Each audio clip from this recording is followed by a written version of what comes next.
Hello, I'm Tess. Welcome to this very short workshop that I'm going to talk you through about how to become a great leader.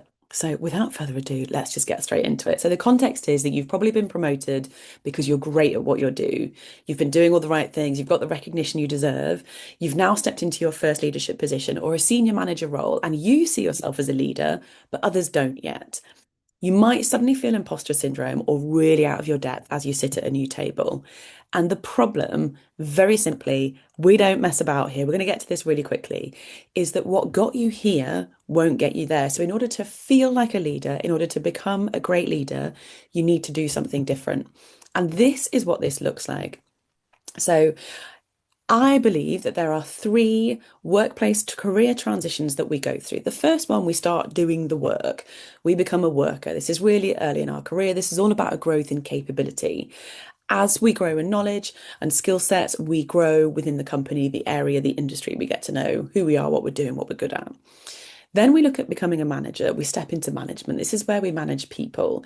This is a growth in responsibility because we're managing the people around them. This is less doing the work and more managing of the people that are responsible for doing the work. And then comes the step into leadership. And this is what we forget. Leadership is about managing the company. And I believe that it's an identity shift. And this is why people find it hard to articulate because great leaders become so by doing the inner work. We create a base of complete self acceptance and awareness to create unshakable foundations to become quietly certain in ourselves. So, clients that I work with, we don't aim for confidence, we aim for quiet certainty. And that is created through building these unshakable foundations. So, what I want you to think about is are you trying to become or are you a leader, but with a manager's mindset calendar still?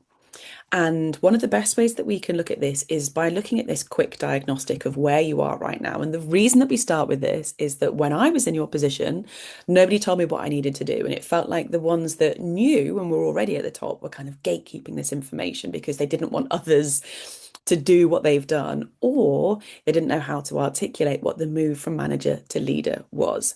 I had no clarity. I was ready to get there, but I didn't know what I was aiming for. And that is what I'm going to give you right now, clarity of where you want to get to. So this is called the evolution of leadership mastery. Now, if you're watching this on mobile, this is going to be really hard to see, but you can email me, tessa@tessagrint.com, and I will share with you a copy of this. Just put in the subject line, please send me the evolution of leadership mastery or leadership mastery, whatever. Doesn't matter.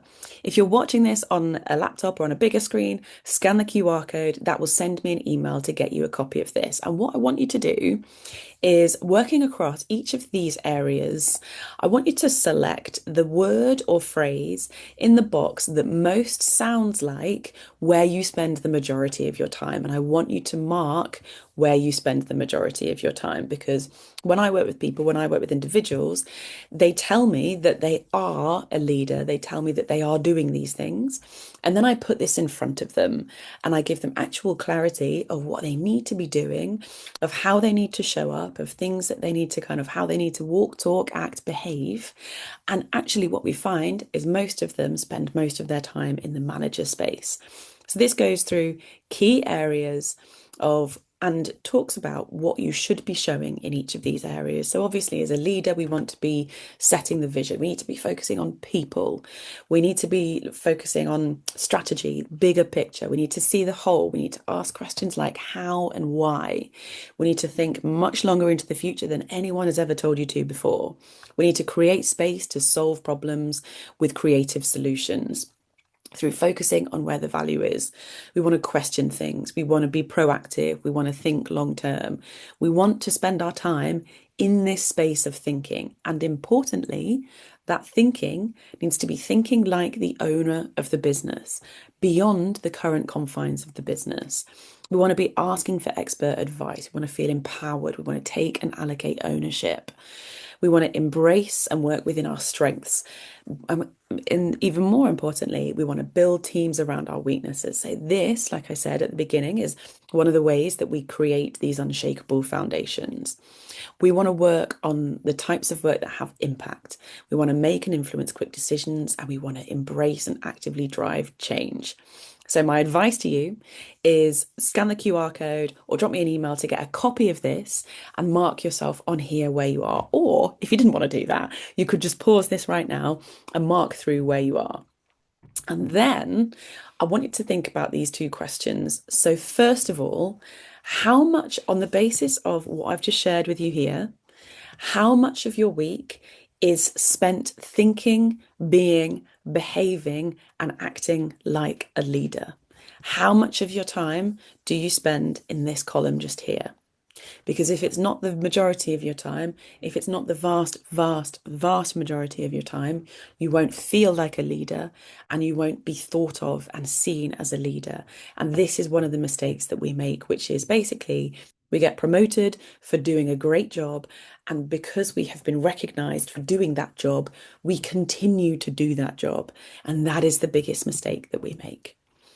And then I want to give you a quick sneak peek into part two. So, how do you think like a leader? So, I believe this is the most important and the only, pretty much, capability that you need to focus on when it comes to leadership. The rest is the inner work, which I will also share with you in future parts.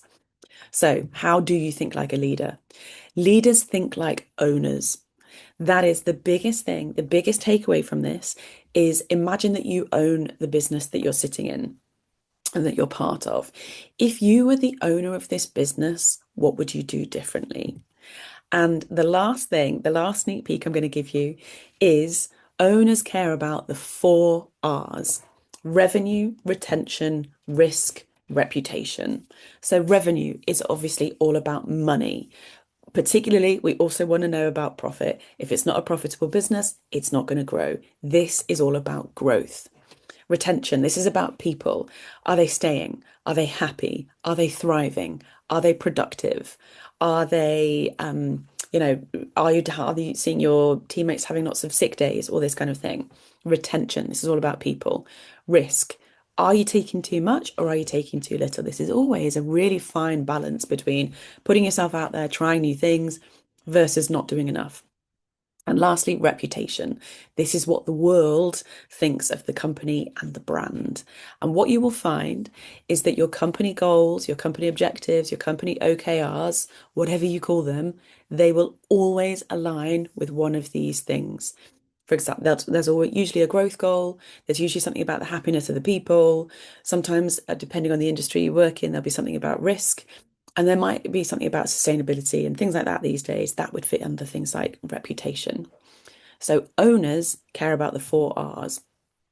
Okay, that is your sneak peek for today. If we haven't met before, I'm Tessa Grint.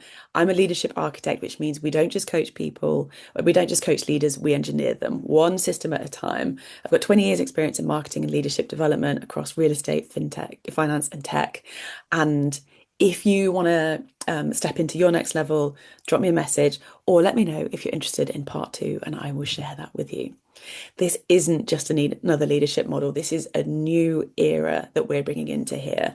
Leadership architecture means that the world doesn't need more coaches. What we really need is architects of excellence, and I want to help you build that. So if you're ready, let's begin. Drop me a message to tessa@tessagrint.com. Ask me for part two, or if you want to, let's have a chat and go a bit deeper. But apart from that, where have you gone? There you are. Thank you so much for being here, and I hope I'll see you in part two. Bye.